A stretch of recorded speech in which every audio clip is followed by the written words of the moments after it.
राहुल सिन्हा ने 6 महीने पहले ही बैंक से 30 लाख रुपए का लोन लेकर घर खरीदा था।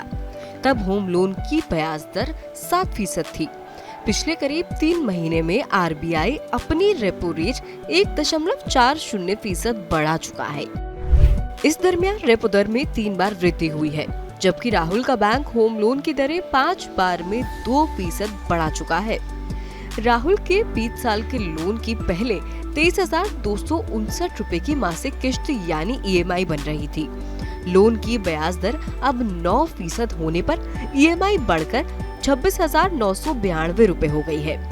इस तरह राहुल को होम लोन की पूरी अवधि में 8,95,874 रुपए का अधिक भुगतान करना पड़ेगा। राहुल की चिंताएं यही खत्म नहीं हो रही। अगर आरबीआई रेपो दर में और वृद्धि करता है तो क्या होगा? जाहिर है बैंक होम लोन की दरों में और वृद्धि करेगा, जबकि इससे ज्यादा की ईएमआई भरना राहुल के बूते से बाहर है। ये सिर्फ राहुल की चिंता नहीं है, बड़ी संख्या में लोग इस तरह की समस्या से जूझ रहे हैं। अगर आपने भी होम लोन ले रखा है तो बढ़ी हुई ब्याज दरों के बोझ को कैसे मैनेज करें, आइए हम बताते हैं। पहली स्थिति ये है कि अगर आपने 60 साल की आयु तक के लिए लोन पहले से ही लिया है तो संभव है कि बैंक टेन्योर नहीं बढ़ाएगा। ऐसे में आपकी ईएमआई ही बढ़ेगी। दूसरी स्थिति ये हो सकती है कि अगर आप रिटायरमेंट की आयु से पहले तक का लोन लेते हैं, कर्ज महंगा होने पर इसकी अवधि बढ़ा सकते हैं। इस मामले में बैंक कोई आनाकानी नहीं करेगा। तीसरी स्थिति ये है कि अगर आपने पहले से ही सैलरी के हिसाब से खींचतान करके ईएमआई की व्यवस्था की है और आप इससे ज्यादा रकम चुकाने की क्षमता में नहीं है, तो फिर लोन की अवधि बढ़ाने में ही समझदारी है। अगर आपने 60 साल की आयु तक के लिए लोन लिया है तो फिर आपको कुछ अलग से उपाय करना होगा।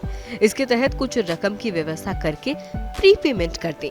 इससे आपको ईएमआई का बोझ बढ़ने से राहत मिल सकती है। पूर्व बैंकर एसके बंसल कहते हैं कि कर्ज महंगा होने पर लोन की अवधि बढ़ाने के बजाय ईएमआई की राशि में वृद्धि बेहतर विकल्प है। लोन की अवधि बढ़ाने से आपको लंबे समय तक ज्यादा ब्याज चुकाना पड़ेगा। जाहिर ये विकल्प आपको अधिक महंगा पड़ेगा। ईएमआई बढ़ाने पर आप लोन की लंबी अवधि में ब्याज के रूप में बड़ी बचत कर सकते हैं।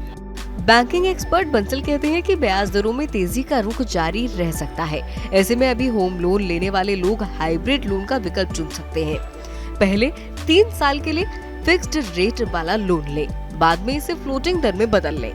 इससे ये होगा कि ब्याज दर में उतार चढ़ाव कर्ज की अवधि या किश्त को प्रभावित नहीं करेगी।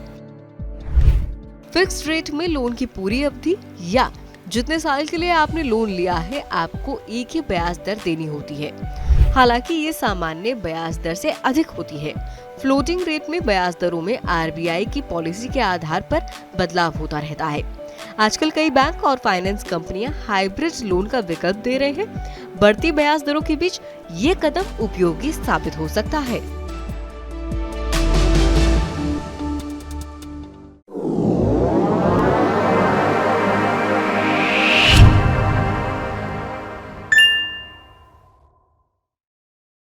सोना खरीदें या गहना, सीखिए सही फैसला लेना। मेरे साथ गोल्ड सेंट्रल में सिर्फ मनी 9 पर। अभी डाउनलोड करें।